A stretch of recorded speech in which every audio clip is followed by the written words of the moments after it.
कि करण पिशाचनी क्या है, इसकी क्या भूमिका है और ये कितनी खतरनाक है। लोगों ने धंधा बना लिया होगा कि कई लोग तो अभी की करण पिशाचनी खुद पता भी नहीं होगा उसके बारे में, लेकिन फिर भी कईयों को बेवकूफ़ बना देंगे कि हम आपको सिद्ध करवा देते हैं। कुछ लोग इसको शमशान में जाके भी सिद्ध करते हैं, कुछ लोग इसको बाहर निर्जन जहाँ पे कोई आता जाता ना हो, बिल्कुल बंजर हो जहाँ पे, वहाँ पे भी जाके सिद्ध करते हैं। अब वो करण पिशाचनी उसको अपने हिसाब से चलाने लगे। उसने उसको फैमिली से दूर कर दिया। उसने एक दरबार लगा लिया, एक साइड पे दरबार लगाया, बहुत बड़ा दरबार लगा के लोगों की प्रॉब्लम में सुनने लगा। फिर वो उसके साथ पैसे कमाने लग गया। उसे पैसा चाहिए होता तो वो बस बोल देंगे कि ये ऐसा है वैसा है, तंत्र कर दिए, ये तंत्र होता है, लेकिन कईयों को पता नहीं चलता तो अपने मुंह से बोल देते हैं, तो बाद में फिर उनका ना इलाज होता। पहले इस चीज़ पे बंदे को सोचना चाहिए कि क्या ऐसी पितरों का तो कोई दोष तो नहीं है। जिनके घर में पितरों की एंटिटीज काफ़ी पुरानी चल रही होगी ना, तो वहाँ पे आपके छोटी छोटी दरारों में भी पीपल उगना शुरू हो जाएंगे। तो वहीं से आप पता लगा लो कि कहीं ना कहीं से हमें पितर लग गया हुआ है। तो मैंने सुना है कि जब किसी कुंवारे लड़के या लड़की की डेथ हो जाती है, जब उसको शमशान में चलाया जाता है, कहा जाता है कि उसकी जो चिता है जब तक वो शांत ना हो जाए, ठंडी ना हो जाए, तब तक वहाँ से वापस नहीं आना चाहिए, क्योंकि वहाँ पे जो तांत्रिक घूम रहे होते हैं वो वहाँ पे जो हड्डियाँ वगैरह होती हैं उनको उठा लेते हैं और उनसे आगे जो तांत्रिक क्रियाएं होती हैं वो सब करते हैं। अभी रिसेंटली भी ऐसा एक न्यूज़ आई है कि शमशान में से उसकी पूरी की पूरी वहाँ पे बॉडी वगैरह या कुछ भी था, जो हड्डियाँ वगैरह, क्या पता अब उसकी हड्डियाँ लेके गए या पूरी बॉडी निकाल के चला गया कोई तांत्रिक। तो फिर इसको हर चीज़ में नेगेटिव वे में ही क्यों लिया जाता है? भैरव एक ऐसा देव है जो इंसान के कर्म काट सकता है, इंसान की बुरी आदतों को दूर कर सकता है, लेकिन मुझे नहीं वो काल को पीछे कर सकता है। हम सो जो बहुत ही ज़्यादा डेंजरस हो। बिल्कुल, जैसे एक वुडो जो एक्चुअल में अफ्रीका से आया हुआ है, इसमें जो डॉल बनाते हैं, डॉल जो है डॉल वो उस व्यक्ति की बनाते हैं जिस व्यक्ति के साथ हमें ईर्ष्या है। आस्ता आस्ता आस्ता जब वो मेंटली फिजिकली डाउन होता जाएगा, एक टाइम पे एक ऐसा अंजाम आएगा कि वो लास्ट में उसकी डेथ ही होगी। इस तरह का कोई केस जो हो वो आपके पास कभी आया हो? हनुमान की साधना करते करते ही उसने क्या किया, भैरव की साधना की। अब भैरव को लोग ज़्यादा से ज़्यादा शराब मध्य पे उस पर चलाते हैं, मांस पे चलाते हैं, मदिरा पे चलाते हैं, लेकिन हनुमान जी वहीं पे हमारे जो है वो मीठा भोग लेते हैं। तो जब वो दो शक्तियाँ आपस में टकराती हैं तो फिर बुरा होता है, तो उसके साथ भी वैसे ही हो।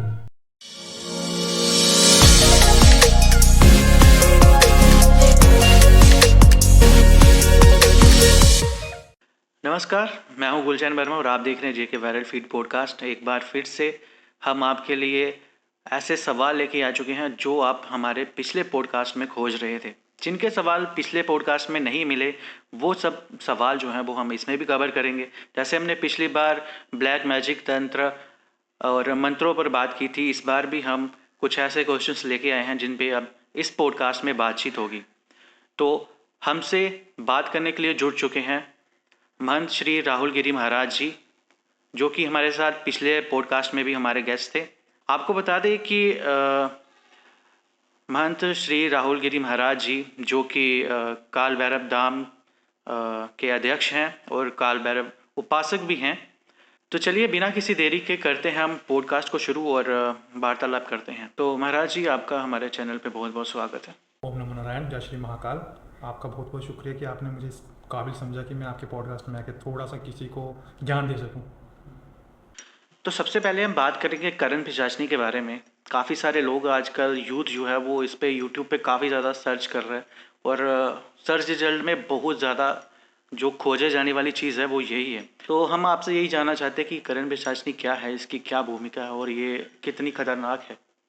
देखिए, करण पिशाचनी जो है एक नेगेटिव एंटिटी है। ये एक ऐसी एंटिटी है जिसको हम प्राप्त करके ना वो सब कर सकते हैं जो हम एक्चुअल लाइफ में नहीं कर पा रहे।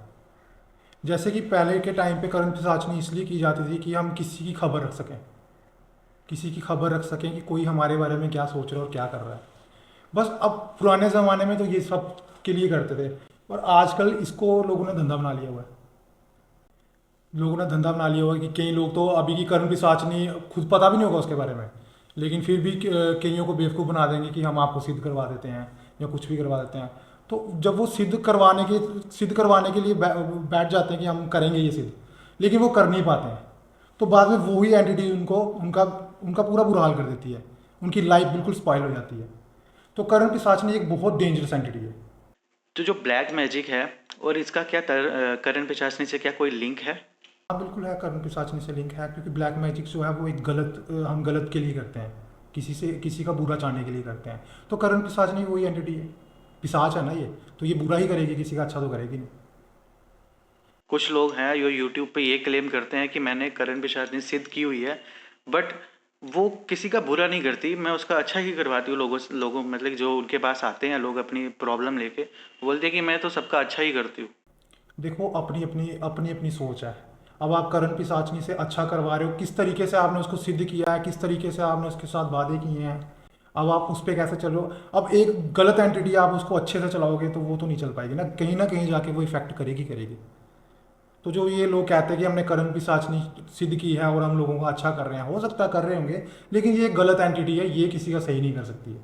हाँ, किसी के बारे में बता सकती है। अब कोई भी किसी के पास आ जाता है जिसने करण पिशाचनी सिद्ध की है, अब वो उसको बोलेगा कि मुझे इस इंसान से मुझे ईर्ष्या है, या इस इंसान से मुझे नफरत है, मुझे चाहिए कि इसका धंधा चौपट हो जाए, या ये मेरा को है, ये मेरे को बिजनेस में आ रहा है, ये सेम बिजनेस हम दोनों का है, तो मेरा बिजनेस चलना चाहिए और इसका ख़त्म हो जाना चाहिए बिजनेस। तो उसमें वो वहाँ पे यूज़ करेंगे उसके लिए, तो क्या पता उसके लिए वो अच्छा ही हो कि मैं अच्छा ही कर रहा हूँ, एक का बंद करके दूसरे का चला रहा हूँ, तो हो सकता है, ऐसा हो सकता है।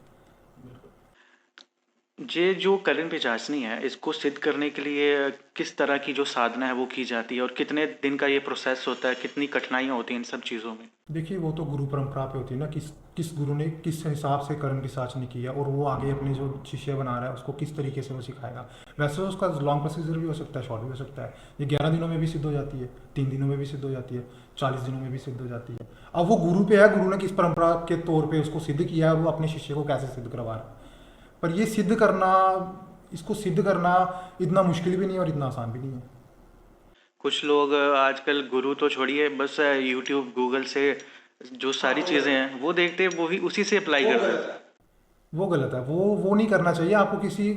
कोई भी गुरु है जो इस लाइन में है, जिसने ये चीज़ की हुई है, अनुभव किया हुआ है इस चीज़ का, आपको वही इस लाइन में घुसा सकता है, वही आपको इस लाइन में आगे बढ़ा सकता है। अब आप कहोगे कि यूट्यूब से या मैं किताबों से पढ़ के करण पिशाच सिद्ध करूंगा, आपका भी सर्वनाश होगा, आपकी फैमिली का भी हो जाएगा। तो अगर कोई व्यक्ति जो है वो करण पिशाचनी का सामना कर रहा है, तो उसके बचाव के लिए क्या उपाय किए जा सकते हैं? देखिए, करण पिशाच में तो पहली बात है कि जो सिद्ध करता है वो उसी के साथ रहती है, जिसने सिद्ध किया हो उसी के साथ वो वादों के साथ रहती है, उसी के साथ उसका जो ताल्लुक होता है। अब वो किसी को दिख रही है ऐसा तो हो नहीं सकता। वो किसी को, हाँ, जिसने सिद्ध किया, अगर वो अपने बदले के लिए या किसी और भावना के लिए किसी के पास उसको भेज रहा है या उसके पीछे लगवा रहा है तो वो फिर उसको सामना करना पड़ सकता है। ऐसे वो अपने आप से अचानक से नहीं दिखेगी किसी को भी। तो क्या इसके प्रभाव को खत्म करने के लिए कोई विशेष अनुष्ठान वगैरह करना होता है? है, आप हनुमान चालीसा का पाठ करो, आप आप धर्म पे चलो, ऐसे कुछ कार्य करो जिसमें जिसमें आप अच्छा करो, अच्छे कर्म करो, फिर उसका वो काट हो सकती है। हनुमान चालीसा हो गया, पूजा पाठ हो गया, हवन हो गए, हवन करवाओ, किसी योग्य गुरु के पास जाओ जो इसका काट कर सकता है। ऐसे ही नहीं किसी के पास उठ के चले जाओ जो कि बोल रहा है कि मैं कर दूंगा, तो बाद में वो सर्वनाश ही होता है। आप जितना उसको छेड़ोगे वो उतना आपको तंग करेगी, वो उतना ज़्यादा आपका विनाश करेगी।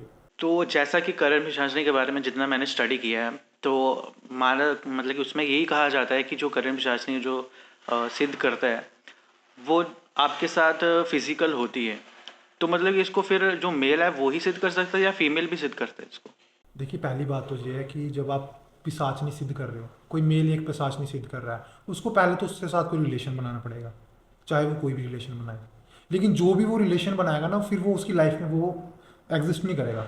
वो रिलेशन अगर किसी के साथ उसका होगा, वो उसके साथ एग्जिस्ट नहीं कर पाएगा।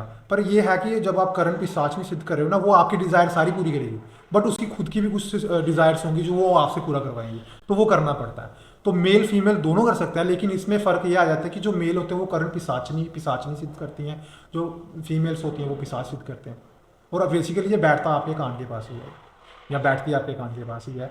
आपका जो आपके पास व्यक्ति आया हुआ है, ये उसका फ्यूचर, पास्ट, फ्यूचर ज़्यादा दूर तक नहीं पर थोड़ा सा, फ्यूचर, पास्ट और प्रेजेंट ये आपको बता देगी, बिल्कुल बता देगी और एग्जिट बताएगी। और वो बंदा आपको देख के आपका फ़ैन हो जाएगा, या आपको देख के ऐसे वशीभूत हो जाएगा कि इसने मेरे बारे में इतना कुछ कैसे डिस्क्लोज कर दिया।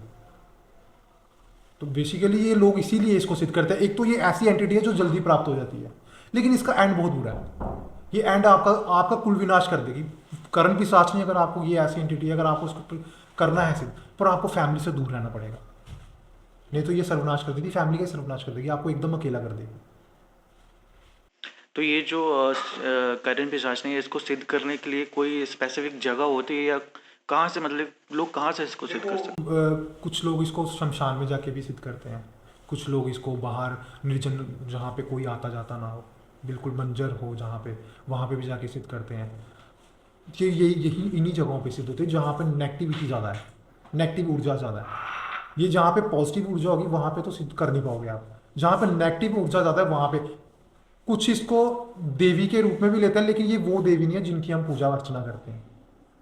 कुछ लोग इसे देवी भी बना देते हैं कि हाँ कि हमारे पास देवी की साधना है या कुछ भी है, पर उसको पीछे से कर्ण पिशाचनी का ही होता है सारा हाथ, बट वो आगे देवी को रख देते हैं ताकि हमारी इमेज बनी रहे, इमेज खराब ना हो हमारी।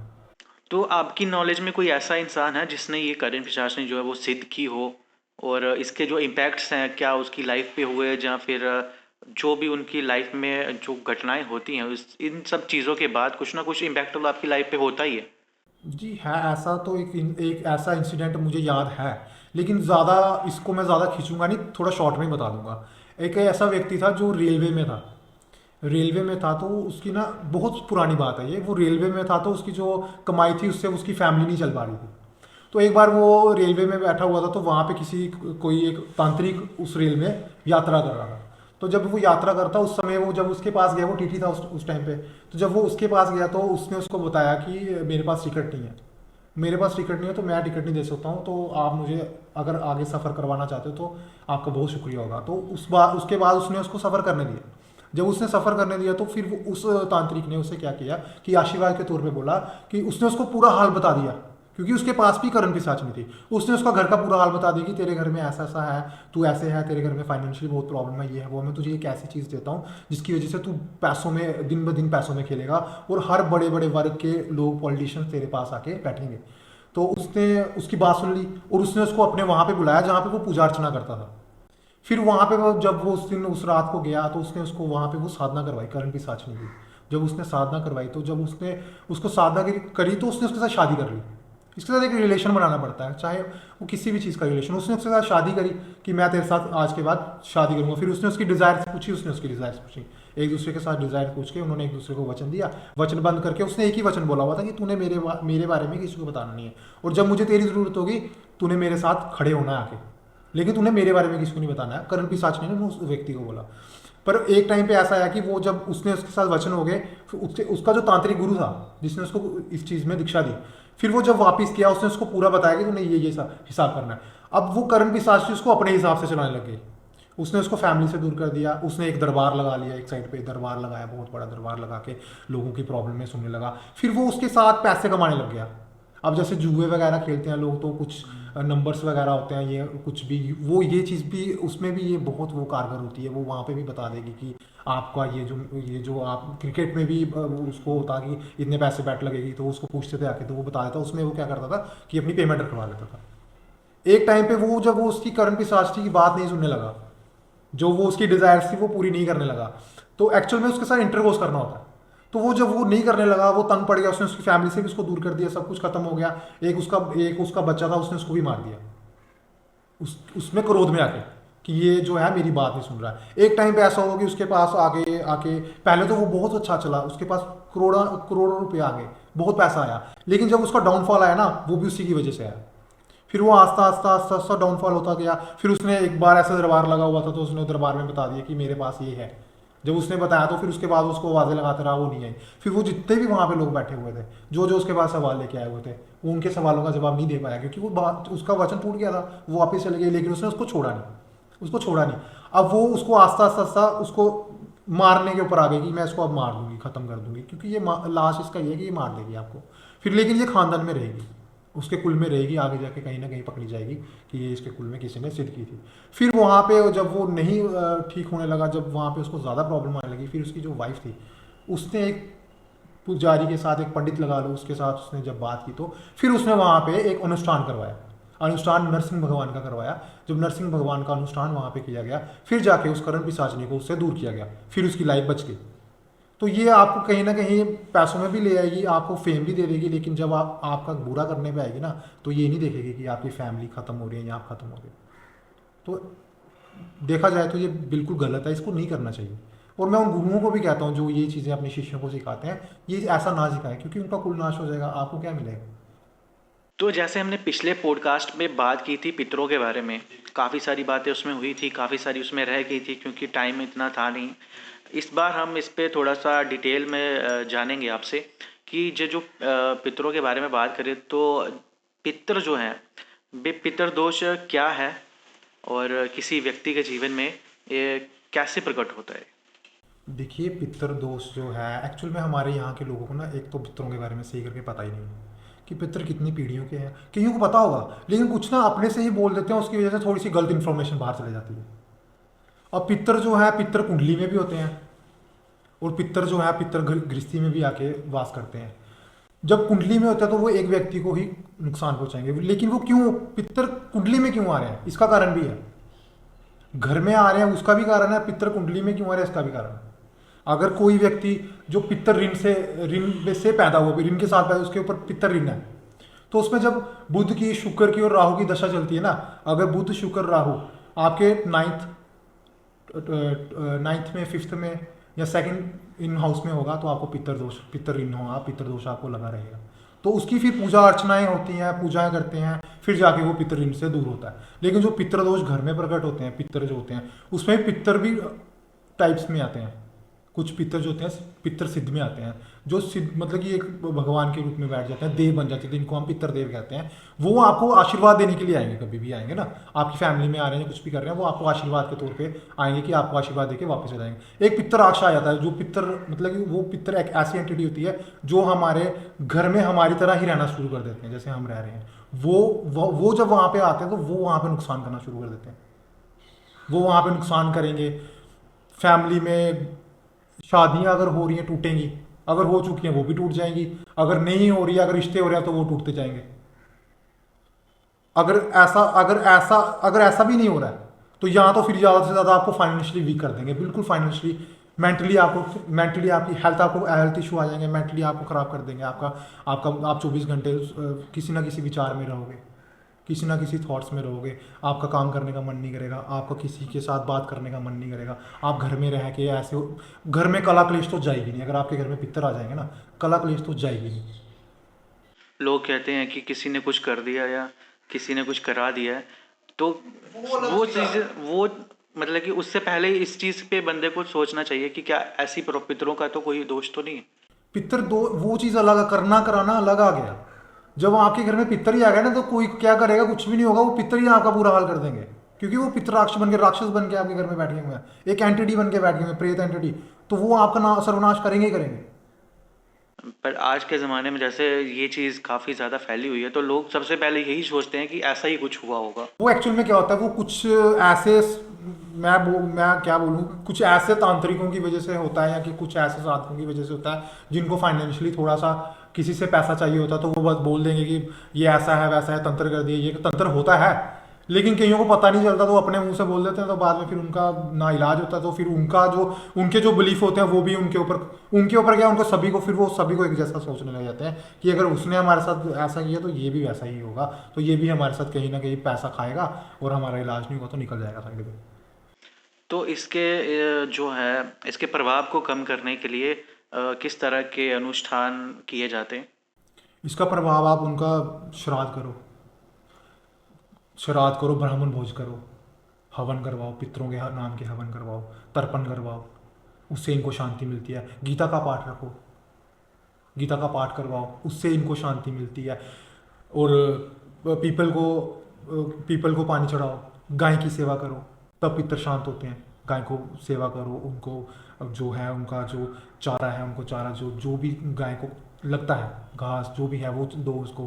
कहीं गौशाला में जाके, वहाँ पे गौशाला, आजकल बहुत सारी गौशालाएं हैं, वहाँ जाके सेवा करो गौओं की, उससे भी पितर जो है थोड़े से शांत हो जाते हैं। पर कुछ लोग ये कहते हैं कि ये तो अपने आप ही ठीक हो जाते हैं। अपने आप पितर आया हुआ, पितर जो है ना वो 7 पीढ़ियों तक चलता है। अगर एक बार आ गया ना, अगर उनका ढंग से इलाज नहीं हुआ, आपकी 7 पीढ़ियों तक चलेगा वो, और 7 पीढ़ियों तक आपको ऐसा नंगा करके रख देगा। अपने आप नहीं ये ठीक होता। अनुष्ठान आपको पंडितों को बुला के, पंडित किस लिए हैं, उनको ये ज्ञान क्यों दिया गया है, पंडितों को क्यों ज्ञान दिया गया इन चीज़ों का, अगर अपने आप से ही हो तो फिर पंडितों को तो दुनिया में रहने का कोई फायदा नहीं, वो भी ये छोड़े तो अपने आप से करें, अपनी पूजा भी खुद ही करें, तो आगे पीछे फिर शादियाँ भी लोगों ने खुद कर लेनी चाहिए। उधर भी तो ये तो आ गया ना कि फिर एक चीज़ है तो वो हम फिर तो डॉक्टर भी अगर तो हम खुद ही इलाज करने लग जाएंगे, फिर तो डॉक्टरों की भी ज़रूरत नहीं है। जो चीज़ें जिनके लिए बनी है उन्हीं के तक रहने दो, वो ही करेंगे उनको। हाँ, आप ये कर सकते हो कि आप अपने से कुछ ऐसे टोटके करके, जैसे मैंने बताया कि आप गाय की सेवा करो, पीपल को पानी दो, या ब्राह्मण भोज करवाओ, किसी गरीब को दान करो, ये सब करके आप थोड़ा बहुत पितरों को शांत कर सकते हो। आप वहाँ घर से आप उनको बाहर नहीं निकाल सकते, उसके लिए विशेष पूजा करनी पड़ेगी, वो पंडित ही करते हैं। तो जैसा ही आपने हमें बताया कि बहुत सारे रीजंस बताए जिसकी वजह से पता चलता है कि जो पितर हैं वो आपके घर में हैं, बट कोई ऐसी चीज़ जिसके बारे में किसी को पता ना हो, ऐसा कुछ आप बता सकते हैं हमारे व्यूअर्स को? जी बिल्कुल। देखिए, अगर आप जहाँ पे भी रह रहे हैं वहाँ पे 10 घर होंगे। उन घरों में दरारें भी होंगी। उन घर में थोड़ा सा उनका जो बरामदा है वो थोड़ा सा मिट्टी वाला होगा, कच्चा होगा। लेकिन वहाँ पे देखना, आप कभी पीपल नहीं उगा होगा। लेकिन कुछ घर ऐसे होंगे जिनके छत पे भी पीपल उग गया होगा। अभी की छत पे मिट्टी वगैरह तो नहीं, लेकिन पीपल उग गया, पीपल पैदा हो गया हुआ है। वो पीपल पैदा होना भी पितरों की निशानी होती है। जिनके घर में पितरों की एंटिटीज काफ़ी पुरानी चल रही होगी ना, तो वहाँ पे आपके छोटी छोटी दरारों में भी पीपल उगना शुरू हो जाएंगे। तो वहीं से आप पता लगा लो कि कहीं ना कहीं से हमें पितर लग गया हुआ है। तो कई लोग उसको उखाड़ने की कोशिश करते हैं, उखाड़ के फेंक देते हैं, वो भी पाप है। तो पीपल का पेड़ अगर आपके दरारों में आ रहा है ना, तो समझ लो वो वहाँ पे भी पितर ही आया हुआ, आपके घर में पितर ही है, कोई पुराना पितर बैठा हुआ जिसको आप देख नहीं रहे हो, ध्यान नहीं दे रहे। तो मैंने सुना है कि जब किसी कुंवारे लड़के या लड़की की डेथ हो जाती है, जब उसको शमशान में जलाया जाता है, कहा जाता है कि उसकी जो चिता है जब तक वो शांत ना हो जाए, ठंडी ना हो जाए, तब तक वहाँ से वापस नहीं आना चाहिए, क्योंकि वहाँ पे जो तांत्रिक घूम रहे होते हैं वो वहाँ पे जो हड्डियाँ वगैरह होती हैं उनको उठा लेते हैं और उनसे आगे जो तांत्रिक क्रियाएं होती हैं वो सब करते हैं। तो इस पे आप क्या कहेंगे? हाँ, ये बात सच है कि कहते हैं कि कुंवारा जो लड़का है या लड़की, अगर उसकी मृत्यु हो गई है, जो उसको शमशान में लेके जाया जा रहा है, जब उसको जला रहे हैं, तो वहाँ पे किसी ना किसी उसके परिवार के जन को वहाँ पे बैठना पड़ेगा। तो ये सच है, क्योंकि वहाँ पे क्या होता है, जब वो आगे पीछे चले जाएंगे या वहाँ पे कोई नहीं रहेगा, तो अगर उसका बॉडी पार्ट कोई भी बाहर निकाल दें, उसकी पूरी बॉडी, आपने कई बार सुना होगा, न्यूज़ में भी आता है कि हम शमशान में कि इस शमशान में, अभी रिसेंटली भी ऐसा एक न्यूज़ आई है कि शमशान में से उसकी पूरी की पूरी वहाँ पे बॉडी वगैरह या कुछ भी था, जो हड्डियाँ वगैरह, क्या पता अब उसकी हड्डियाँ लेके गए हैं या पूरी बॉडी निकाल के चला गया कोई तांत्रिक, तो वो ले जाते हैं वहाँ से, फिर उसको वहाँ पे शमशान, उसको शवासन कहते हैं, कुछ शवासन लगाते हैं, उसको सिद्ध करते हैं। सिद्ध करने के बाद फिर उससे आगे काम कार्य लिया जाता है, काम किए जाते हैं। तो वो तो आगे ना ब्लैक मैजिक में, तो ऐसा होता है, ये सच है। तो वहाँ पे किसी ना किसी को रुकना चाहिए जब तक वो बिल्कुल बिल्कुल स्वाहा ना हो जाए। कुछ लोग आजकल तो मोस्टली लोग जो हैं वो अगले दिन जाकर ये वो सारी जो अस्थियां होती हैं वहाँ पे। नहीं नहीं, ऐसा कुछ नहीं है आजकल। नहीं, ये पहले भी चलता था और आज भी चलता है। कोई ना कोई वहाँ पे बैठ के वहाँ पे उसका पूरा जितना भी प्रोसेस है वो करके ही आता है। तो जब वो एकदम से जल जाएगा, पूरी शरीर जो है जल के राख हो जाएगा, तो वो फिर वो तब वहाँ से हट के जाएंगे, अदरवाइज वहीं पे ही रहेंगे। तो क्या आप पर भी कभी किसी ने तंत्र या ब्लैक मैजिक करने की कोशिश की है? कोई ऐसा एक्सपीरियंस हो आपका जो आप हमारे व्यूअर्स के साथ शेयर कर सकें? हाँ, बहुत बार ऐसा हुआ है, कभी कभी किसी ने कुछ ना कुछ एंटिटीज़ ऐसी लगाई होंगी, लेकिन पता चल जाता है, तो जब पता चल जाता है तो उसका कोई ना कोई नुकसान निकाल के उस चीज़ को पीछे कर दिया जाता है। लेकिन कभी किसी ने नुकसान पहुंचाने, किसी एंटिटीज़ ने नुकसान पहुंचाने की कोशिश नहीं की, क्योंकि वो उस चीज़ का पहले ही अनुभव हो जाता है कि ये कुछ चीज़ ऐसी है जो हमारे साथ, जो ये ऊर्जा है कुछ ऐसी चल पड़ी है, जिस वजह से मुझे तो थोड़ा सा ना उसको फील कर रहा हूँ मैं। तो उसका फिर कोई ना कोई निवारण निकाल के उसको साइड पे कर दिया जाता है। बाकी भैरवनाथ जी जानते हैं, जिनका हम साधना करते हैं, जिनकी हम पूजा वगैरह करते हैं। तो अगर किसी के साथ कोई पूजा, भैरव की पूजा कर रहा है, तो फिर तो इन चीज़ों से डरने की ज़रूरत ही नहीं है, क्योंकि उसका रक्षक वो है। अब जिसका रक्षक भैरव खुद हो, तो उसे तो किसी की चिंता रखने की ज़रूरत नहीं। ठीक है, अच्छी बात है, कोई हमें भी पता चल रहा है हमारे पास क्या है, जो हमारे साथ खड़ा हुआ है वो हमारी रक्षा कर भी रहा है कि नहीं कर रहा है। छोटा छोटा अच्छा चलना चाहिए। तो अभी बात करते हैं हम तंत्र के बारे में। जो तंत्र है इसका ओरिजिन कहाँ से हुआ था, कहाँ से ये स्टार्ट हुआ और कब ये इतना ज़्यादा प्रचलित हुआ था? देखिए, तंत्र को देखा जाए तो तंत्र जो है वैदिक टाइम से चल रहा है। वैदिक टाइम से चल रहा है, ये तब से ही अब तक चल रहा है। लेकिन इसको ज़्यादा प्रचलित हुआ था कि 6th और 5th में, 6th और 5th सेंचुरी में ये ज़्यादा जो है बाहर निकला था, क्योंकि पहले तो लोगों को दबाया जाता था। उसके बाद जो है कि ये 6th और 5th सेंचुरी में जो है इसको ज़्यादा प्रचलित किया गया, इसको ज़्यादा आगे बढ़ाया गया इसको। क्योंकि एक टाइम पे तो, आज के टाइम पे भी तंत्र को गलत माना जाता है। एक टाइम पे भी तंत्र को गलत माना जाता था, और आज के टाइम पे भी आप किसी को भी देख लो, किसी की भी रील देख लो उठा के, वो तंत्र के बारे में गलत ही बोलेगा। लेकिन जो तंत्र है वो गलत नहीं है। तंत्र का मतलब ही नहीं लोगों को पता है। तो ऐसा क्या है कि लोग जो हैं वो इसको गलत वे में देखते हैं, नेगेटिव वे में देखते हैं? क्योंकि तंत्र के बारे में पता ही नहीं है। फिल्मों ने, एपिसोडों ने, इन्होंने सबसे ज़्यादा तंत्र को खराब किया है। जो पुराने टाइम पे फिल्में आई हैं या कुछ भी आया है, उन्होंने तंत्र को ज़्यादा, उनका ज़्यादा नाश करके रखा हुआ है। नहीं नहीं तो तंत्र जो है, तंत्र एक ऐसी क्रिया है, एक ऐसी ऊर्जा जो हमें भगवान के साथ कनेक्ट करती है, जो हमें भगवान के साथ जोड़ने की मदद करती है, जो हमारी आत्मा को उस परमात्मा के साथ जोड़ने में मदद करती है। तो जब वो चीज़ हम कर रहे हैं तो वो गलत कैसे हो गया? एक तो ये शिव के मुख से निकला है, तो जब शिव के मुख से ही तंत्र निकला है, बाकी वेद भी वहीं से निकले हैं, बाकी जो शास्त्र वगैरह हैं वो सब शिव के मुंह से निकले हुए हैं, तो फिर तंत्र अगर उनके उनके मुख से निकला है तो वो गलत कैसे हुआ? वो तो गलत हुआ ही नहीं। इसको लोगों ने गलत किया है, क्योंकि गलत इंफॉर्मेशन की वजह से ये गलत हुआ। जैसे आप भैरव उपासक हैं, तो जम्मू की बात करें हम, यहाँ पे बहुत सारे लोगों को ये मिसकंसेप्शन है, लोगों ने यही चीज़ मान लिया कि जो भैरव है उसे लोग नेगेटिव वे में लेके जाते हैं कि ये जो चीज़ है ये गलत है। देखिए, भैरव के बारे में एक तो जो ये भ्रांतियाँ फैला रहे हैं ना कि भैरव गलत है या कुछ भी है, मुझे नहीं पता कौन है ये लोग, या मैंने कभी किसी से सुना नहीं।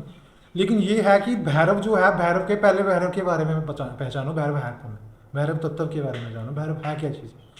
अब आप भैरव को गलत बोलोगे, भैरव कहीं से भी गलत नहीं, वो तो रक्षक है, वो तो सनातन का भी रक्षक है, सनातन धर्म का भी रक्षक है वो। इतने इतने बड़े बड़े मठ हैं, मंदिर हैं जिनकी वो रक्षा कर रहा है। आप काशी में ही चले जाओ, काल भैरव वहाँ पे भी बैठे हुए हैं, वहाँ पे भी वो काशी की रक्षा कर रहे हैं। तो भैरव गलत नहीं है। लोगों ने ऐसे भ्रांतियाँ बनाई हुई हैं कि भैरव को गलत बना दिया हुआ है। कुछ तांत्रिकों ने कर दिया हुआ है, कुछ ऐसे लोगों ने कर दिया हुआ है जो भैरव को गलत। लेकिन भैरव जो है, भैरव आपके कर्मों को काट सकता है। अगर आपने कोई गलत कर्म किए हैं ना, किसी का बुरा किया है, कुछ भी किया है, आप उनकी उपासना करने से उन कर्मों को काट सकते हो। वो किसी भी साधना को अगर आपने करना, चाहे वो देवी की साधना है, कुछ भी साधना, उसके लिए आपको पहले भैरव तक पहुंचना पड़ेगा। भैरव है जो वो उसकी चाबी है, वो देवी तक पहुंचाएगा आपको। नहीं तो आप कुछ नहीं कर पाओगे, भैरव के अलावा आप कुछ नहीं कर पाओगे। अगर आपको तंत्र में जाना है ना, तो भैरव ज्ञान आपको बड़ा जरूरी है। अगर आपको भैरव का ज्ञान ही नहीं है ना, तभी तो भैरव को गलत कर रहे हैं लोग। भैरव को तभी गलत कर रहे हैं लोग क्योंकि ज्ञान ही नहीं है। भैरव को उसके बारे में पढ़ो तो सही। उन्होंने अपने, जब उनकी उत्पत्ति हुई थी, उन्होंने उस टाइम पे क्या क्या किया है, एक भी मुझे कोई बता दे उठा के कि हाँ, कि भैरव ने जब उनकी उत्पत्ति हुई थी उन्होंने किसी के साथ गलत किया है, या किसी देव के साथ उन्होंने गलत किया है, किसी देवताओं के साथ उन्होंने क्या वध किया हुआ, या कुछ भी है। कहीं भी नहीं मिलेगा आपको। आपको जहाँ भी मिलेगा भैरव के बारे में पॉजिटिव ही मिलेगा। पर कुछ ऐसे लोगों ने जिनको ज्ञान की कमी है, उन्होंने भैरव को गलत कर दिया हुआ। तो भैरव गलत नहीं है, आप जानो तो सही उनको पहले। तो मैंने कहीं ना कहीं सुना है, और बहुत सारी रील्स वगैरह भी आजकल चल रही हैं, तो उसमें भी मैंने बहुत जगह ये चीज़ सुनी है, जो लोगों के घर में कुछ भी उल्टा सीधा चल रहा है, या लोग शराब पी रहे हैं, या किसी को सपनों में भी ऐसी चीज़ें दिखाई देती हैं, लोग उसको, हर चीज़ को भैरव के साथ लिंक करके देखते हैं, इसको मतलब कि नेगेटिव वे में इतना लिंक करके देखते हैं। ऐसा क्यों? यही चीज़ों ने तो भैरव को गलत कर दिया हुआ है। लेकिन भैरव को गलत हमारे जम्मू कश्मीर में ही किया हुआ है। भैरव को गलत हमारे जम्मू कश्मीर में ही किया हुआ है। नहीं तो भैरव एक ऐसा देव है जो इंसान के कर्म काट सकता है, इंसान की बुरी आदतों को दूर कर सकता है। लेकिन मुझे नहीं वो काल को पीछे कर सकता है। अगर किसी की अकाल मृत्यु होने वाली होगी ना, अगर वो भैरव का उपासक होगा या वो भैरव की आराधना करता होगा, उसको वो अकाल मृत्यु से डरने का मतलब ही नहीं है। क्योंकि भैरव अगर उसके पीछे खड़ा है ना, तो काल भी वहाँ पे नहीं आएगा। तो लोगों ने पता नहीं क्यों इस चीज़ में ले लिया हुआ है कि अगर आपके घर में कोई शराब पी रहा है तो उसके पीछे भैरव लगा दिया। ये तो कहीं, ये केस मेरे पास भी बहुत आए हुए हैं कि लोग हम मेरे पास आके बैठ के बोलते हैं कि मेरा बेटा शराब पी रहा है, इसको हम कहीं लेके गए थे, उसने बता दिया कि इसको भैरव लगा होगा इसलिए शराब। यार, भैरव इतना फ्री तो बैठा नहीं है कि वो एक देवी को छोड़ के, जिसकी वह भैरव की उत्पत्ति हुई देवी की रक्षा करने के लिए। जितने शक्तिपीठ हैं, हर एक शक्तिपीठ के ऊपर भैरव बैठे हुए हैं। वो क्यों बैठे हुए हैं? क्योंकि वहाँ के वो कोतवाल है, वहाँ की वो उनकी रक्षा कर रहे हैं, उस देवी की शक्तिपीठ की रक्षा कर रहे हैं।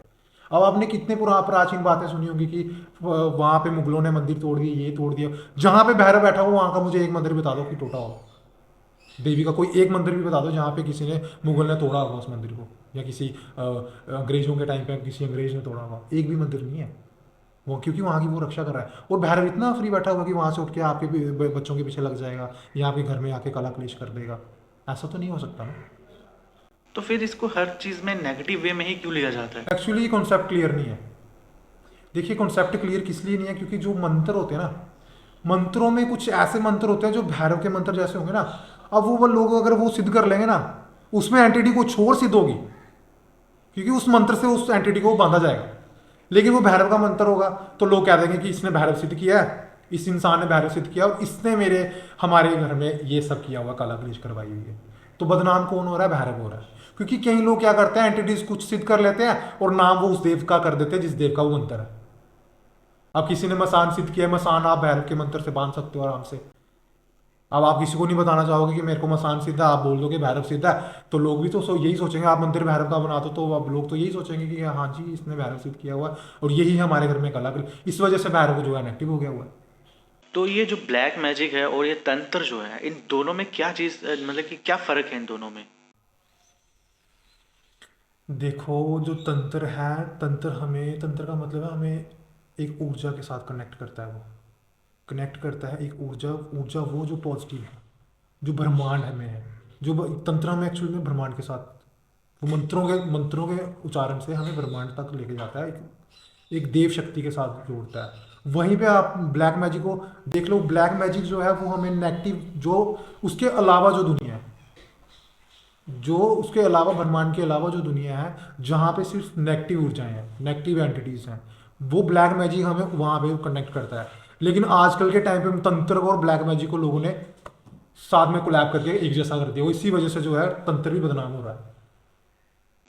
तो ये जो तंत्र है, क्या इसको स्पिरिचुअल प्रैक्टिस के लिए ही यूज़ किया जाता है या फिर इसको नेगेटिव पर्पस के लिए यूज़ किया जाता है? तंत्र है उसको स्पिरिचुअल के लिए यूज़ किया जाता है, स्पिरिचुअल प्रैक्टिस ही के लिए यूज़ किया जाता है। तंत्र जो है, तंत्र हमारे आत्म ज्ञान को बढ़ाता है।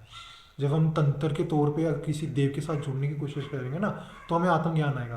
तंत्र देखो ना, तंत्र तंत्र में भी काफ़ी ज़्यादा उसकी आगे से काफ़ी ज़्यादा ब्रांचेज हैं। जैसे शिव तंत्र हो गया, जो शिव कश्मीर में से, जो शिव कश्मीर में आता है, उसकी एक अलग से किताब है, कोई पढ़े तो उसमें पता चल जाता है कि तंत्र क्या है। शक्ति तंत्र हो गया जिसमें देवी की उपासना होती है। शिव तंत्र में जो है शिव की उपासना होती है। वैसे वैसे करके जैनिज्म में भी जैन तंत्र भी है, बुद्धिस्ट तंत्र भी है। तो ब्लैक मैजिक जो है, इसकी किस फॉर्म को सबसे ज़्यादा वो डेंजरस माना जाता है? ब्लैक मैजिक तो देखा जाए तो पूरा ही डेंजरस है, क्योंकि ब्लैक मैजिक में इंसान का पर्पस ही ये होता है कि मेरे को अगले इंसान को कैसे भी करके ख़त्म करना है या इसको बिल्कुल डाउनफॉल में लाना है।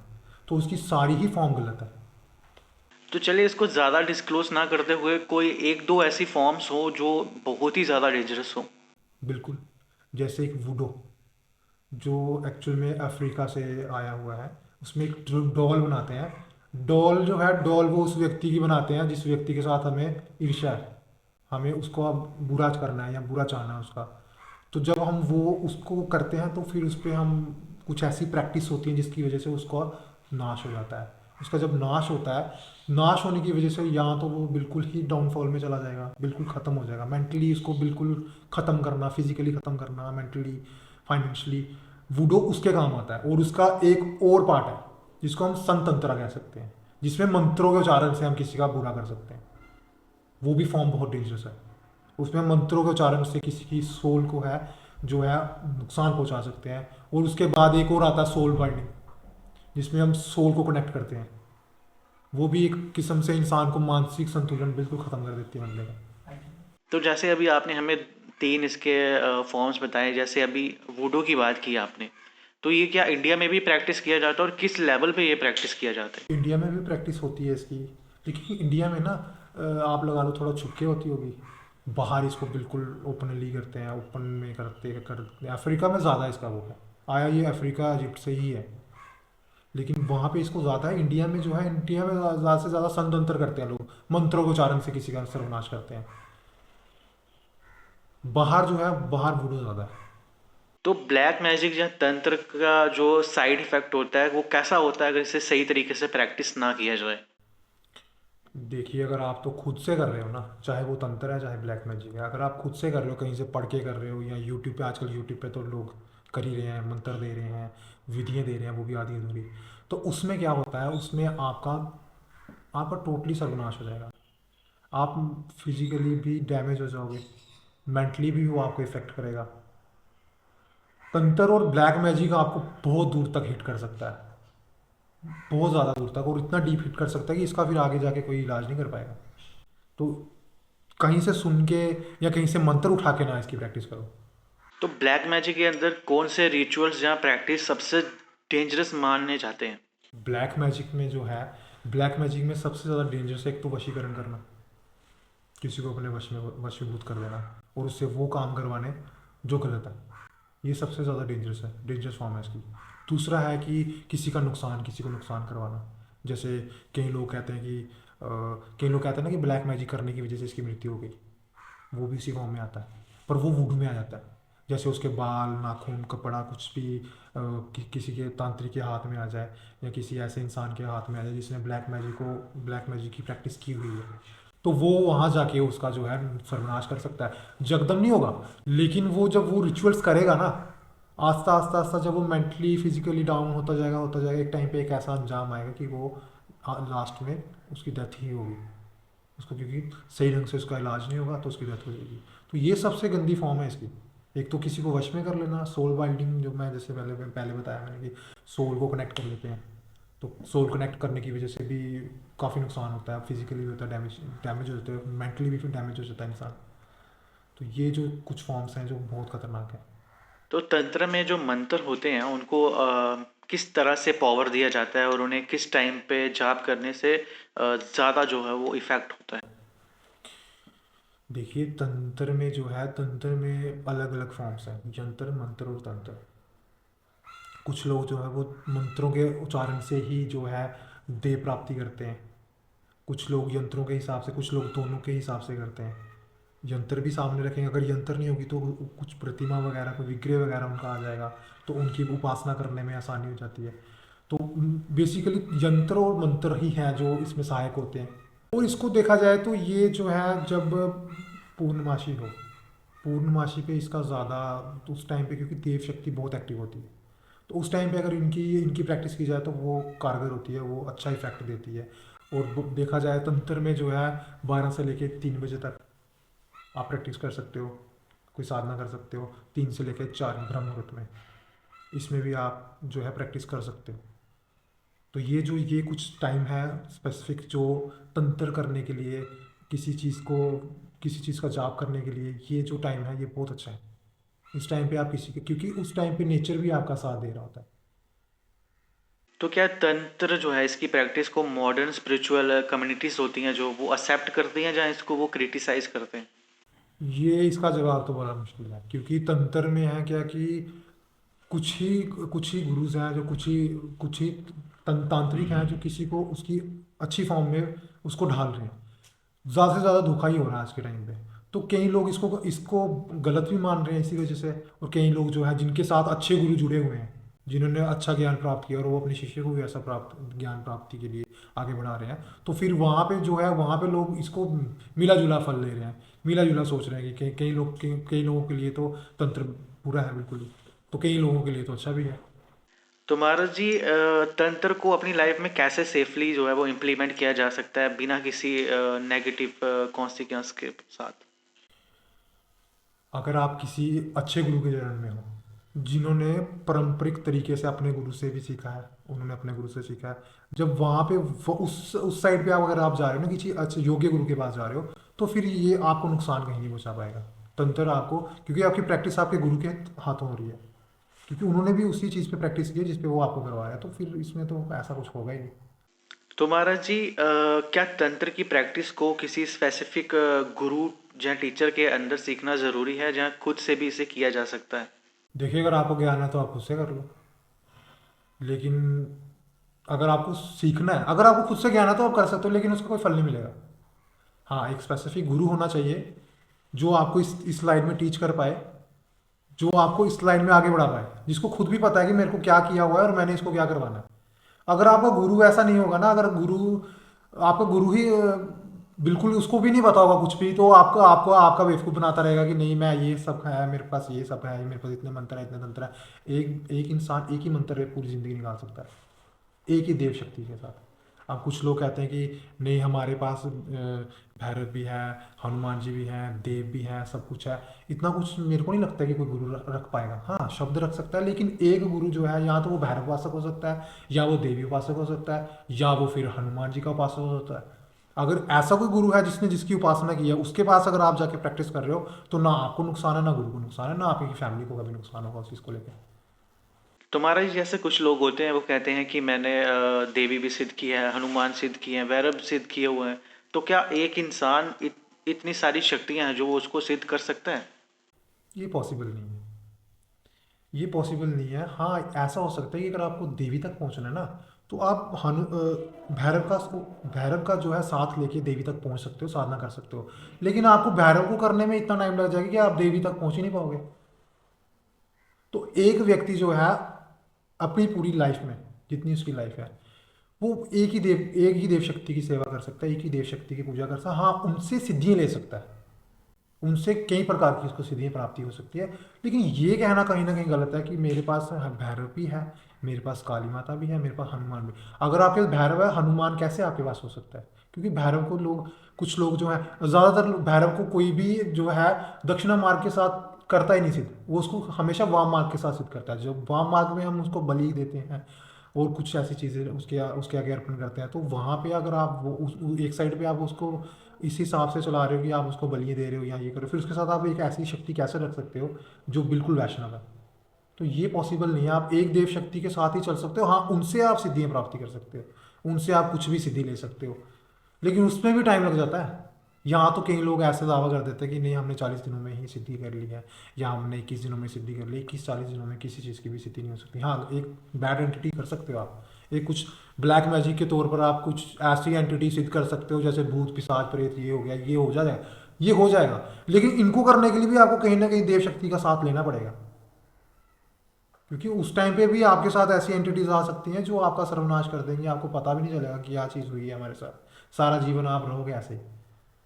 इस तरह का कोई केस जो हो वो आपके पास कभी आया हो? एक केस आया था मेरे पास। एक केस ऐसे आया था कि उस व्यक्ति ने जो है कि पहले हनुमान की साधना करने की कोशिश की बिना गुरु के। क्या पता कहाँ से मंत्र लिए, क्या किया, यूट्यूब से लिए या किसी ऐसे व्यक्ति से ले लिए जिसको खुद ज्ञान नहीं था। तो वो पहले हनुमान की साधना करने में शुरुआत की उसने। हनुमान की साधना करते करते ही उसने क्या किया, भैरव की साधना कर ली। अब भैरव को लोग ज़्यादा से ज़्यादा शराब उस पर चलाते हैं, मांस पे चलाते हैं, मदिरा पे चलाते हैं, लेकिन हनुमान जी वहीं पे हमारे जो है वो मीठा भोग लेते हैं। तो जब वो दो शक्तियाँ आपस में टकराती हैं तो फिर बुरा होता है। तो उसके साथ भी वैसा ही हुआ। तो इसके कोई साइड इफेक्ट्स हैं जो साइड इसके? इफेक्ट, इंसान मानसिक संतुलन बिगड़ जाता है उसका।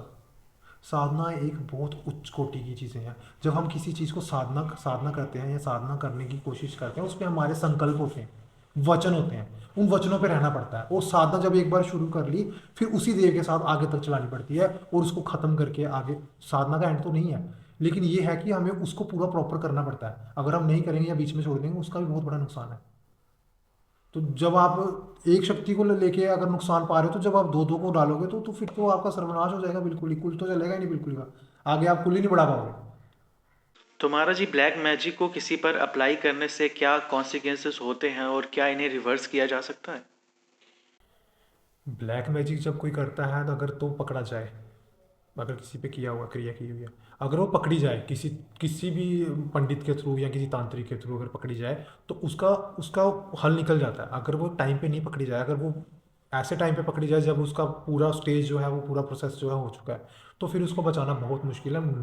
ये भी नहीं कह सकता कि इम्पॉसिबल है, पॉसिबल हो सकता है, लेकिन आज की डेट में वैसा कोई इंसान मैंने देखा ही नहीं है जो कि एक चरम पे आके ब्लैक मैजिक को ख़त्म कर सकता है। लेकिन ये ख़त्म हो सकता है। अगर किसी पे ब्लैक मैजिक हो गया है तो वो ख़त्म किया जा सकता है, अगर वो टाइम पे पकड़ा जाए तो। तुम्हारा जी ये ब्लैक मैजिक जो है, जो इसका इफेक्ट है, ये परमानेंट होता है या टाइम के साथ ये डिसॉल्व हो जाता है? देखो, अगर अगर किसी ने किस किस उम्मीद से या किस सोच से किसी के ऊपर ब्लैक मैजिक किया है ना, वो रह गया उस पर कि उसने किसी का सर्वनाश करने के लिए किया हुआ है, या किसी को। देखो, ब्लैक मैजिक में हम किसी को मंत्रों के उच्चारण से ना शराब भी दे सकते हैं। किसी प्रेत को हाजिर करके उसको शराब दे दिया, तो क्या पता वो शराब कब तक चले, है ना? तो वो कब तक चल रहा है, वो जिसने किया हुआ उस पे है। कई लोग उसको थोड़ा सा हल्के से भी कर देते हैं, जैसे नज़र लगा देते हैं कई लोग। तो वो थोड़ा बहुत इफेक्ट करती है। अगर हमारा जो पर्पस है उसको सर्वनाश करना है या उसका पूरा खानदान खत्म करना है ना, तो फिर जो है वो करेगा ही करेगा, जब तक वो किसी अच्छे ऐसे व्यक्ति, ऐसे गुरु के पास ना पहुंचे जो उस चीज़ को डिजॉल्व कर सके। नहीं तो उनका सर्वनाश होना जरूरी। और आज के टाइम पे कोई जाता ही नहीं किसी के पास, क्योंकि आज के टाइम में सारे मॉडर्न हो चुके हैं, साइंस को मानने लगे हैं, इन चीज़ों को कोई मानता नहीं है। उस उन्हीं के चक्करों में उनका सर्वनाश हो जाता है। जब तक उनको पता चलता है तब तक कोई ना कोई व्यक्ति जो घर का है उसका काल हो गया होता है। तो तंत्र को समझने के लिए जहाँ प्रैक्टिस करने के लिए किसी स्पेसिफिक माइंड सेट या माइंड शिफ्ट की ज़रूरत होती है? वो तो ज़रूरी है, क्योंकि जब आप तंत्र में जा रहे हो ना, तंत्र क्रियाओं में जा रहे हो ना, जब आप किसी देव शक्ति को देव शक्ति का हाथ पकड़ने की कोशिश कर रहे हो, तो आपका क्या है कि पहले तो आपका माइंड सेट होना चाहिए, क्योंकि वहाँ पे वो चीज़ ज़रूरी है। अगर आप अपने पिछले कर्मों को साथ में लेके चलोगे या पिछली कुछ ऐसी चीज़ों को अपने साथ साथ लेके चलोगे ना, तो आप वहाँ तक पहुँच ही नहीं पाओगे जहाँ तक आपको पहुँचना है। वहाँ तक आप पहुँच ही नहीं पाओगे। तो आपका माइंड सेट बड़ा ज़रूरी है। अगर आपका माइंड सेट होगा तभी आपकी आत्मा और तन शुद्ध होगा। तन को आपको जब तंत्र में जाना है ना, तो आपको इसको बॉडी नहीं समझना है, इसको आपको मंदिर समझना है। क्योंकि वो जो जिस ऊर्जा को आप उत्पन्न करना चाहते हो ना, वो ऊर्जा आपके इसी इसी मन में आके बैठेगी, इसी इसी शरीर में आके बैठेगी, वास करेगी। तो जब आपको यही इस चीज़ को ही आपने गंदा रखा होगा, या इस चीज़ में ही आपने गलत विचार रखे होंगे, या किसी को लेके गलत विचार रखा होगा, तो आप उस सीधी तक नहीं पहुंच पाओगे, उस वहाँ तक नहीं पहुंच पाओगे जहाँ तक आपका पहुंचने का लक्ष्य है। तो महाराज जी, क्या तंत्र के कुछ स्पेसिफिक सिंबल्स या यंत्र होते हैं और उनका क्या सिग्निफिकेंस होता है?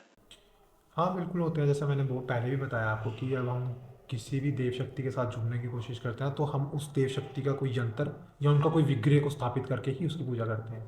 तब जाके हमारी सोल उसके साथ कनेक्ट करती है, नहीं तो वो कनेक्टिविटी नहीं बनेगी ना। तो यंत्र जो है, यंत्र बहुत काम करते हैं इस चीज़ में। यंत्र जो है उन ऊर्जाओं को उत्पन्न करते हैं जिन ऊर्जाओं तक हम पहुँचना चाहते हैं, जिस ब्रह्मांड में हम जाना चाहते हैं। तो यंत्र और विग्रह हमें ज़रूर चाहिए वहाँ पे। तो महाराज जी, क्या तंत्र और ब्लैक मैजिक का कनेक्शन कभी पॉलिटिकल या सोशल पावर में बदलाव लाने के लिए भी किया गया है? बिल्कुल किया गया है। देखिए, पुराने टाइम पे भी जो था, अब देखो ना, आप रामायण को ही ले लो। रामायण में जब लक्ष्मण के साथ मेघनाथ वध करने के लिए जा रहे थे, उससे पहले उसने क्या किया? उससे पहले अपनी देवी की पूजा करके, हवन करके उससे सिद्धि प्राप्ति करने की कोशिश की, जो जिसमें वो निष्फल हुआ। लेकिन उस टाइम पे भी उसने एक बुरा करने के लिए ही वो चीज़ करी थी ना, कि मेरे को वध करना है, मेरे को युद्ध करना है, तो मेरे को वध करना है। तब उस टाइम पे भी तो वो तंत्र चल ही रहा था ना। तंत्र तब से अब तक चल रहा है, और ये पॉलिटिशियन भी यूज़ करते हैं इसको, और जो पहले के टाइम के राजा महाराजा थे वो भी यूज़ करते थे। ब्लैक मैजिक को भी करते थे और इसको भी करते थे। ब्लैक मैजिक तो हो गया ना, वो नीच वर्ग के लोग करते थे किसी का बुरा करने के लिए। जो ऐसे लोग थे ना, जो पहले से उनकी प्रतिष्ठा बहुत बड़ी थी, उनको इन चीज़ों के लिए ज़रूरत ही नहीं पड़ी कभी। तो ये नीच लोग ही करते थे। ये ब्लैक मैजिक हो गया ना, किसी का बुरा करना है, किसी का सर्वनाश करना, उसमें वो वहाँ पे वो उसको यूज़ करते थे। तो महाराज जी, जैसे अभी आपने कहा कि पुराने ज़माने में भी राजा महाराजा इसको यूज़ करते थे, तो इसका जो रोल है वो एशियंट इंडिया की सोसाइटी में किस तरह से था? क्या ज़्यादातर इसको किंग्स जो राजे हैं वो ही यूज़ करते थे, या स्पिरिचुअल जो गुरुज होते हैं उन्हीं तक लिमिटेड था ये? एक्चुअल में तंत्र जो है, तंत्र को कोई भी कर सकता है, चाहे वो राजा है, चाहे वो किसी छोटे वर्ग का है, कोई भी है, सब कर सकते हैं। पर पहले टाइम पे क्या होता था कि पहले टाइम पे ये जो लोग जिनकी प्रतिष्ठा बहुत बड़ी थी, जहाँ लोग बड़े होते थे, जिनके पास फाइनेंशियली भी सब कुछ ठीक होता था, तो वो इन चीज़ों को प्रैक्टिस ज़्यादा करते थे। और जो जो निम्न लोग थे, जो बिल्कुल नीचे थे लोग, जिनके पास ना वैसी व्यवस्था है ना कुछ है, तो वो इसमें थोड़ा सा कम ही जाते थे।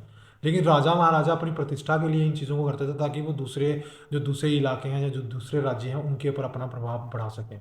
तो पहले के टाइम पे भी जब राजा हैं जो जो युद्ध करते थे या कुछ भी करते थे, वो बलि प्रथा भी करते थे युद्ध जाने से पहले। तो या हवन वगैरह करते थे, पूजा अर्चनाएं करते थे, तब जाके वो युद्ध पे जाते थे। और जब वापस आते थे तब भी वो हवन हवन पूजा करके ही अपने देवता को, या अपने उस टाइम पे भी कुलदेवी होते थे, कुलदेवते होते थे, उनको वो जो है प्रसाद भोग जो अर्पण करते थे, ताकि वो तो वो तंत्र में ही गया ना। तो ये पुराने टाइम से ही चला जा रहा है। तो महाराज जी, तंत्र की प्रैक्टिस करते वक्त कौन से डेंजरस या नेगेटिव कॉन्सिक्वेंसेस हो सकते हैं अगर इसे सही तरीके से ना किया जाए? पहली बात तो वही आ गई नहीं कि आपके पास गुरु होना चाहिए। एक गुरु ऐसा होना चाहिए जिसने इसकी प्रैक्टिस खुद भी की हो, तो वो आपको। और दूसरा नंबर ये है कि अगर आपने संकल्प ले लिए हुए हैं, जब आप किसी देव सिद्धि कर रहे हो तंत्र में, कुछ भी कर रहे हो, अगर आपने उसमें संकल्प ऐसे ही लिए हुए हैं, उसको प्रॉपर आप चला रहे हो, तो आपका जो है वो स्मूथली चलता रहेगा। जब आप प्रैक्टिस में बैठे हुए हो और आपका जो गुरु आपके साथ में रह के आपको प्रैक्टिस करवा रहा है, जब तक आप अपने गुरु के कहने पे, आगमन पे वो चीज़ों को कर रहे हो, अगर आप खुद से ये चीज़ें कर रहे हो तो फिर ये आपको नुकसान कर सकती है। क्योंकि जब आप किसी भी एंटिटी की साथ, किसी भी भगवान की साधना करते हो, किसी भी देव की, देव शक्तियों के साथ आपके साथ वहाँ की ऊर्जा, जो उस जगह की ऊर्जा है ना, वो भी वहाँ पे एक्टिव हो जाएंगी। जब वो एक्टिव होंगी, अगर आपके पास सुरक्षा सूत्र नहीं हुआ, गुरु मंत्र नहीं हुआ, अगर आपके पीछे कोई गुरु का हाथ अच्छा नहीं होगा, तो वो आपको वहाँ पे नुकसान कर सकती हैं। और वो ऐसा नुकसान कर सकती है कि आपकी ज़िंदगी भी जा सकती है, और आप मेंटली भी जा सकते हो और पागल हो सकते हो उसमें। या तो बिल्कुल ख़त्म हो जाओगे या पागल हो जाओगे। तो दोनों केस में इंसान का बुरा ही है। तो महाराज जी, आज के टाइम पे तंत्र को कमर्शलाइज मिसयूज़ किया जा रहा है, जैसे कि तांत्रिक हीलिंग जहाँ ब्लैक मैजिक की सर्विसेज के नाम पे। बिल्कुल किया जा रहा है, क्योंकि पहले टाइम पे जो था, जैसे आजकल के गुरु ही लगा लो, कुछ कुछ गुरु ऐसे हैं जो कई बार मेरे पास केस आते हैं कि अपने गुरु से दीक्षा ली, हमने ये चीज़ करने के लिए दीक्षा ली, लेकिन हमारा गुरु जो कह रहा है, हमें कह रहा है कि अगर आप मेरे से गुरु मंत्र लेना तो इतने पैसे लगेंगे। अब अगर आपको गुरु मंत्र देना है तो उसमें दक्षिणा का क्या, अब आप उसको शिष्य बना रहे हो, आपके बेटे जैसा है वो, तो उससे आप क्या अपेक्षा रखोगे कि इससे हमें दक्षिणा मिलेगी। तो जब ये चीज़ें होने लग जाती तो समाज में ये गलत मैसेज जा रहा है। एक तो गलत मैसेज आ रहा है, इसकी वजह से जो लोग जो हैं गुरुओं पे विश्वास कम कर रहे हैं। तो ये चीज़ें ना करें तो अच्छी बात है। अगर आपको किसी को शिष्य बनाना है, आपको तो उसको इस तरीके से तैयार करना है, जो कमियां आप में रह गई हैं आप उसमें डालो वो कमी है, वो कमियों की पूर्ति आप उसमें करो और उसको अपने से अभी ऊपर लेके जाओ। वो गुरु है, तब जाके तंत्र को जो है लोग अच्छा मानने लगे जाएंगे। ऐसा नहीं तो ये फाइनेंशियली लोग जाते हैं किसी के पास तो वो कहते हैं कि हाँ हम इस हीलिंग के लिए इतने पैसे लेंगे, ये करें। अगर आपको किसी चीज़ से भगवान ने बख्शा हुआ है, आप किसी का अच्छा कर सकते हो, तो आप उसको ऐसे ही कर दो। क्यों उस चीज़ का क्यों वो करना, मोल करना। तो महाराज जी, तंत्र के जो विचार हैं, मंत्र हैं और रिचुअल्स हैं, उनको सही तरीके से सीखना कितना चैलेंजिंग होता है? चैलेंजिंग तो होता है। चैलेंजिंग कैसे होता है कि कई बार हम गुरु परंपरा पे जब चल रहे होते हैं ना, एक मंत्र को अगर गुरु दे रहे हैं ना, क्या पता उस मंत्र को वो 6 महीने लगवा दे, एक ही मंत्र को, या साल लगवा दे, या 2 साल लगवा दे। अब चैलेंज इसमें ये आता है कि वो जो शिष्य उनके पास बैठ के सीख रहा है, उनके सानिध्य में, तो वो उस चीज़ को कितनी देर तक बर्दाश्त कर सकता है। क्योंकि आजकल के टाइम पे पता क्या है, आजकल के टाइम पे कि जो भी चला है ना, वो चाहता है कि हम सिर्फ जाएं गुरु के पास, और जाते ही हम सिद्ध हो जाएं। सिद्ध होने के बाद बस हम काम शुरू कर लें, जैसे हमारे गुरु कर रहे हैं वैसे हम करना शुरू कर लें।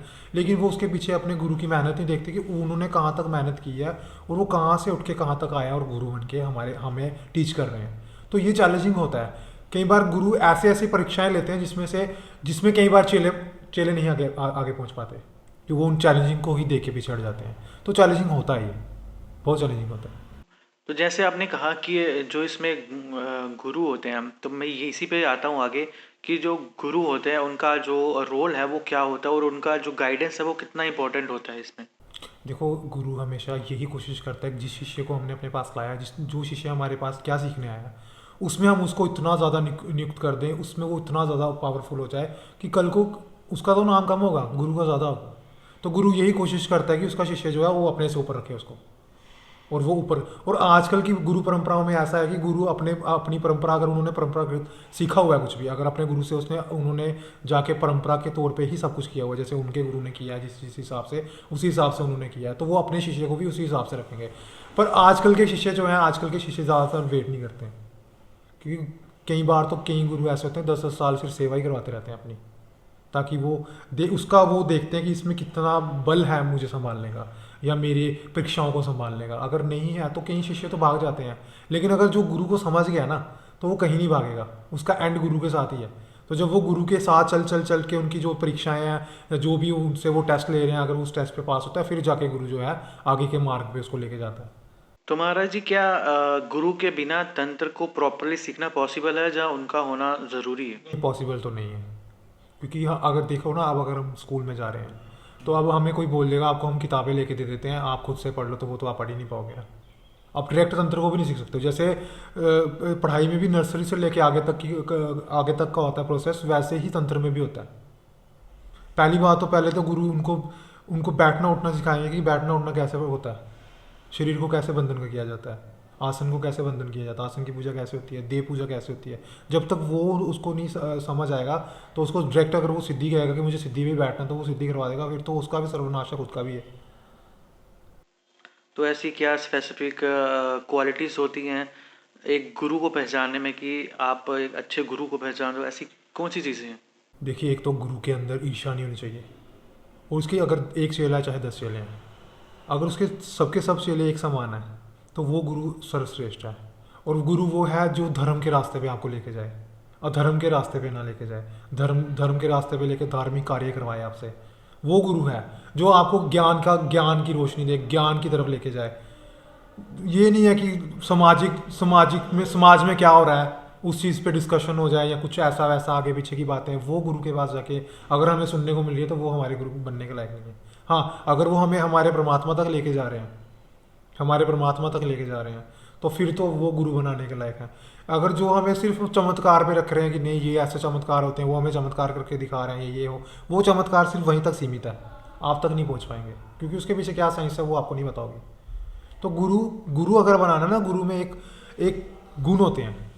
वो गुण यही है कि वो अगर आपको धार्मिक कार्यों में लेके जा रहे हैं, धार्मिक कार्यों में आपको सिद्धि दे रहे हैं, तो वो गुरु बनाने के लायक है। जो आपको धर्म से अलग लेके जा रहे हैं, कुछ आपको सर्वनाश की ओर लेके जा रहे हैं, तो वो गुरु बनने के लायक नहीं है। शिष्य तो गुरु से ही सीखता है ना। अगर गुरु ने अच्छी चीज़ें सीखी होंगी तो शिष्य भी वही सीखेगा। अब गुरु के पास अच्छी चीज़ें नहीं होंगी तो वो शिष्य को क्या सिखाएगा। तो महाराज जी, तंत्र में किस तरह से जो गुरु है उसको वर्शिप किया जाता है, उसको रिस्पेक्ट किया जाता है? ये तो हर एक गुरु की अपनी अपनी परंपरा है, किसने किस गुरु से किस तरीके की परंपरा सीखी हुई है, वो किस तरीके से अपने शिष्य को सिखा रहा है, तो वो उसी हिसाब से चलता है। अब बाकी बात रही शिष्यों पे, शिष्यों को भी अपने गुरु की रिस्पेक्ट करनी पड़ती है। अगर वो रिस्पेक्ट करेंगे तभी कुछ ना कुछ पाएंगे उनसे। अगर वो रिस्पेक्ट नहीं करे, कोई गुरु नहीं कहता कि तू अपना घर बार छोड़ के मेरे पास ही आ जा। वो अपने शिष्यों की अपनी होती है कि वो अपने गुरु के प्रति कितना कितना उनको लगाव है, कितना प्रेम है। अगर उनको अपने गुरु से इससे प्रेम है ना, तो उसको दुनिया की किसी भी संसारिक मोह माया से प्रेम होगा ही नहीं। जो चीज़ हमारे पास रहेगी नहीं उसके साथ उसको प्रेम ही नहीं होगा। तो वो अपने गुरु की सेवा में ही रहेगा। और सेवा गुरु, कई लोग सिर्फ गुरु की सेवा में ही पूरी ज़िंदगी निकाल देते हैं, और कई लोग गुरु की सेवा करते करते ही भगवान तक पहुँचते हैं। तो महाराज जी, क्या गुरु के द्वारा दिए गए जो मंत्र होते हैं उनका जो पावर है वो उनके पर्सनल एनर्जी से लिंक होता है? बिल्कुल होता है। जो गुरु अपने गुरु को जो गुरु अपने चेले को दीक्षा दे रहा है, जब दीक्षा दे रहा है वो वही मंत्र दे रहा है जो उसने खुद, जिस मंत्र पे वो खुद चला हुआ और जिस मंत्र के पे उनके गुरु चले हुए, तो वो पारंपरिक तरीके से चलता है आगे। तो वो जो एनर्जी गुरु के साथ एंटिटी, जो एनर्जी होगी या कुछ भी होगा, वो शिष्य की भी रक्षा करेगी। उसको जब वो भी उस चीज़ में आ रहा होगा, वो भी तंत्र सीख रहा होगा, तो साधनाएं सीख रहा होगा, सिद्धियाँ सीख रहा होगा, तो वहाँ पे वो उसकी हेल्प करेंगी, उसकी रक्षा करेंगी, क्योंकि गुरु का बहुत बड़ा हाथ होता है इस चीज़ में। तो महाराज जी, क्या एक गुरु जो है वो अपने शिष्यों को ब्लैक मैजिक या तंत्र के नेगेटिव्स के बारे में ही बताता है, जहाँ उसकी पॉजिटिव जो टीचिंग है वो भी देता है? मेरे हिसाब से तो जो अगर गुरु है ना, जो धर्म गुरु है, धार्मिक गुरु है किसी भी शिष्य का, वो अपने शिष्य को पॉजिटिव ही बताए सब कुछ, नेगेटिव ना ही बताए तो अच्छी बात है। क्योंकि जो नेगेटिव चीज़ है ना वो हमेशा सर्वनाश ही करेगी, वो किसी अच्छे कार्य में काम नहीं आएगी, वो सर्वनाश ही करेगी। तो मेरे को तो आज तक, जहाँ तक मैं जिन गुरुओं से मैं मिला हूँ या जिनके साथ मैं बैठा हूँ, वो तो आज तक अपने शिष्यों को पॉजिटिव वे में ही लेके गए हैं, पॉजिटिव एनर्जियों के पास ही लेके गए हैं, नेगेटिव एनर्जी के पास लेके नहीं। गुरु का काम ही नहीं है अपने शिष्य को नेगेटिव ऊर्जा की तरफ लेके जाना, धकेलना उसको, क्योंकि उनको पता है, क्योंकि गुरु को पता है कि जब ये इस लाइन में जाएगा तो इसके साथ क्या हो सकता है और क्या नहीं हो सकता है, क्योंकि वो गुरु है, उन्होंने इन चीज़ों को विजुलाइज भी किया हुआ और इन चीज़ों के ऊपर ध्यान भी किया हुआ है। शिष्य को तो वो तो बेचारा, उसको तो कुछ समझ ही नहीं है, वो तो एक किस्म का एक कायदा पढ़ता हुआ बच्चा आया हमारे पास। तो अब मेरा गुरुओं का कार्य है कि उसको किस हिसाब से किस चीज़ में ढालना, वो गुरु ही तय करते हैं, वो शिष्य तय नहीं कर सकता। तो मेरे हिसाब से तो गुरु को अच्छी शिक्षा देनी चाहिए जिन लोगों को। ब्लैक मैजिक के ऊपर क्यों बताना किसी को, क्योंकि ब्लैक मैजिक से हम किसी का विनाश ही कर सकते हैं।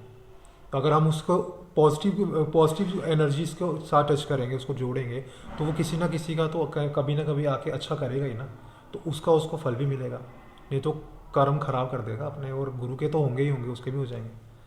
तो महाराज जी, किसी गुरु के द्वारा गलत प्रैक्टिस या गलत टीचिंग देने से शिष्य की जो लाइफ है वो पूरी तरह से इफेक्ट हो सकती है? बिल्कुल, एक तो मेंटली इफेक्ट होगी, क्योंकि उसका भरोसा टूट जाएगा अगर उन्होंने कुछ भी उससे कुछ छुपाया। क्योंकि गुरु थोड़ा सा ट्रांसपेरेंस होना चाहिए, उसमें थोड़ी सी ट्रांसपेरेंसी होनी चाहिए अपने शिष्य के लिए, क्योंकि वो सब कुछ त्याग के आपके पास बैठा हुआ है। आपका शिष्य सब कुछ त्याग के आपके पास बैठा हुआ है, अगर आप उसकी इसमें हेल्प नहीं करोगे ना, एक टाइम पे आके ना उसका बिल्कुल मन टूट जाएगा, ना वो पूजा करने के लायक रहेगा, ना किसी के साथ मेंटली वो बिल्कुल डिसअपॉइंटेड हो जाएगा, गुरु से भी पूजा से भी। तो इसलिए गुरु को ट्रांसपेरेंट होना चाहिए अपने शिष्य को लेके, बाकी को नहीं, शिष्य को लेके, क्योंकि परंपरा होती है वो। तो उनमें ये हुआ कि एक शिष्य को शिष्य के लेवल पे रखे, खुद को खुद के लेवल पे रखे, और उसी लेवल पे जाके, उसी स्तर पे जाके उसको समझाए और उसको वहाँ तक लेके जाए जहाँ तक वो जाना चाहता है। तो फिर जाके एक परंपरा भी बनी रहेगी और कल को किसी को गलत मैसेज भी नहीं जाएगा। तो महाराज जी, कर्म की बात करें तो काफ़ी लोग इसमें विश्वास करते हैं, काफ़ी लोग नहीं करते हैं। क्या विश्वास ना करने से जो इंसान गलत कर्म करेगा, जैसे ही कर्म, जो भी जिस तरह के भी कर्म करेगा, भोगने तो उसको पड़ेंगे ही ना? बिल्कुल भोगने पड़ेंगे अगर आप गलत कर रहे हो। देखो ना, जैसे आप एक पौधा ही लगा रहे हो, अब आप उसको लगाओगे तो उसको सिंचोगे तो वो जब बड़ा होगा तो आपको फल देगा। अब जब आप कांटे का पौधा लगा दोगे तो वो कांटे देगा, आप जितनी मर्जी मेहनत करो उस पर। अगर आपको किसी ने बताया है कि ये कांटे का पौधा है, इसको मत लगा, किसी ने आपको बता दिया क्योंकि उसको पता है कि ये कांटे का पता उसको भी है, लेकिन वो जानबूझ के लगा रहा है, तो उसका फल, उसको फल स्वरूप उसको कांटे ही मिलेंगे। अगर वो फल का लगाएगा तो फल मिलेगा। तो वो वैसे ही कर्म, अगर आप किसी का बुरा करोगे तो वो रिवर्ट होकर आपके पास भी आएगा, और उसके साथ आपने 10% किया हुआ, आपके साथ जब वो आपको वापस होकर आएगा तो 50% करके आएगा। तो उसमें आपका तो विनाश होगा ही होगा, कर्म तो आएगा ही आगे। कर्म सबसे बड़ा है। भगवान भी कहते हैं अगर मैं भी तेरे साथ हूँ, लेकिन जो तूने गलत कर्म किए ना उसमें मेरा तेरा साथ कोई नहीं है, मैं बस काटूंगा उसको थोड़ा थोड़ा करके, बाकी मेरा कोई साथ नहीं देगा। तो महाराज जी, क्या इस जन्म के कर्मों का जो फल है वो इसी जन्म में भोगना पड़ता है, या फिर जो पिछले जन्मों के कर्म होते हैं वो भी इसी में भोगने पड़ेंगे? कर्म जो है ना, कर्म आपके जन्म जन्म तक चलते हैं। जो पिछले जन्म के कर्म है ना वो आपके फलस्वरूप इस जन्म में भी मिल रहे हैं, जो इस जन्म के हैं वो भी आप भुगत रहे हो, पिछले जन्म के भी साथ साथ में भुगतोगे। जब आपकी मृत्यु हो जाएगी उसके बाद जब आपका दूसरा जन्म होगा, कर्म आपको वहाँ पे भी भुगतने पड़ेंगे। कर्म आपका जन्म जन्म तक पीछा करता है, छोड़ता नहीं है, चाहे आपने अच्छे किए होंगे चाहे बुरे किए होंगे। पुण्य कर्म किए होंगे तो वो कहीं ना कहीं आपका साथ दे देंगे, अगर आपने बुरे कर्म किए होंगे वो कहीं साथ नहीं देंगे। और कर्म एक ऐसा है कि जिसने अच्छे कर्म किए होंगे, क्या पता वो अच्छा काम कर करके, अच्छा सब कुछ करके जल्दी नहीं पड़ जाए, जल्दी चला जाए भगवान के पास। लेकिन जिन्होंने बुरे कर्म किए होंगे ना, उनकी मृत्यु भी बड़ी बुरी होती है, क्योंकि भगवान उनको तिल तिल करके मृत्यु तक लेके जाता है। तो वहीं बात करें, कुछ लोग ऐसे होते हैं जो मतलब कि लोगों पे भूत प्रेत काला जादू या ये सब चीज़ें भी करते हैं, तो क्या उन लोगों पे भी कर्म जो है वो लागू होते हैं? बिल्कुल होते हैं, उनको पता होता है कि हम बुरा कर रहे हैं, इसके साथ हमारा, इसके बाद हमारा भी बुरा होगा, लेकिन वो लोग फिर भी करते हैं। वही लोग हैं जो आगे वाले जन्म में भी अपने उन कर्मों को फल फल फल स्वरूप पाते हैं, वहाँ पे जाके भी उनको उसका भोगना पड़ता है। तो उनके साथ तो बहुत बुरा होता है, इस जन्म में भी होता है, इस जन्म में भी बहुत ज़्यादा होता है, अगले जन्म में भी बहुत ज़्यादा होता है। लेकिन अगले जन्म में उनको ये नहीं पता होता है, ज्ञात होता है कि हमने किस कर्मों की फल स्वरूप हमें ये चीज़ें मिल रही हैं। तो जो बुरा कर रहे हैं उनके साथ तो बुरा होता ही होता है, वो तो 100% होता है, क्योंकि वहाँ पे तो उनका भगवान भी साथ नहीं देगा, क्योंकि उन्होंने बुरा किया। भगवान की बनाई हुई चीज़ को उन्होंने उल्ट पुल्ट किया हुआ है। साइकिल की तरह चलता है। साइकिल की तरह चलता है ये, एक साइकिल की तरह चलता है ये, चलता रहेगा चलता रहेगा चलता रहेगा चलता रहेगा। मोक्ष पाना है तभी तो लोग साधु बन जाते हैं, सन्यासी बन जाते हैं, कि ताकि हमें मोक्ष मिल जाए। तो आज के जन्म, अगर आप आज के ज़माने के लेके चलो तो आज के ज़माने में साधु बन ही कौन रहा है?